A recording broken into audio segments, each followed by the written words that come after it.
The best databases start with a good structural design. In this video, you'll learn what a database is, more specifically, a relational database, which you can create with Access.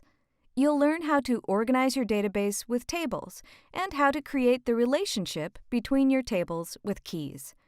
So, what's a database anyway? In broadest terms, a database is any organized collection of data. Your cookbooks are all databases, and so is this simple list of names and phone numbers in Excel.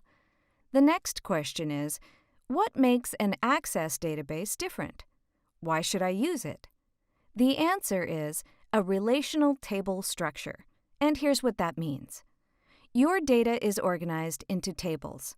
Those tables are linked together by shared fields called keys. Keys do two things. First, they assign a value of some kind to every row in a table. You can see that Lester Baxley has a value of 1 assigned to his name, and Patricia White has a value of 2 assigned to her name. Keys also link your tables together by sharing values between fields. For example, you can see that Lester's key value is shared with 2 phone numbers, and that makes those phone numbers his.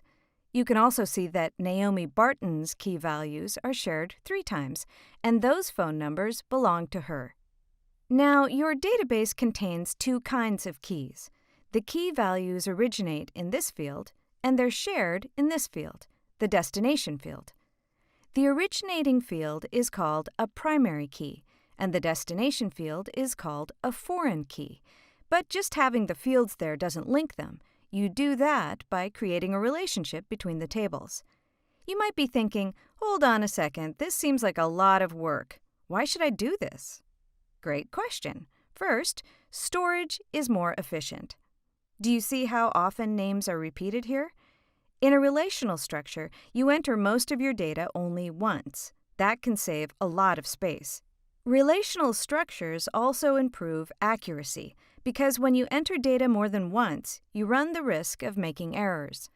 As an example, look what happens if you misspell Naomi Barton's name.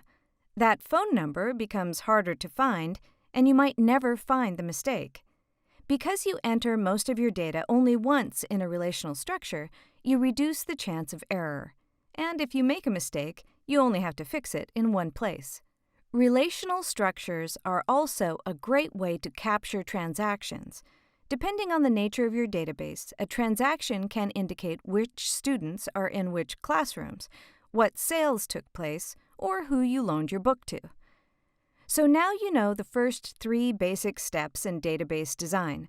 Step 1 is to capture all the data you need to store.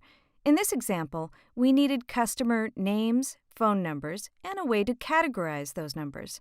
Step 2 is to identify all the data you're likely to repeat, like customer names in this example. Finally, step 3 is to organize that data into its own table. But are you noticing the repeated data in the Type field? Good catch. You could indeed break that data into a table. But because these are only a few values, a better option is to create a lookup list, which is just a short pick list of values.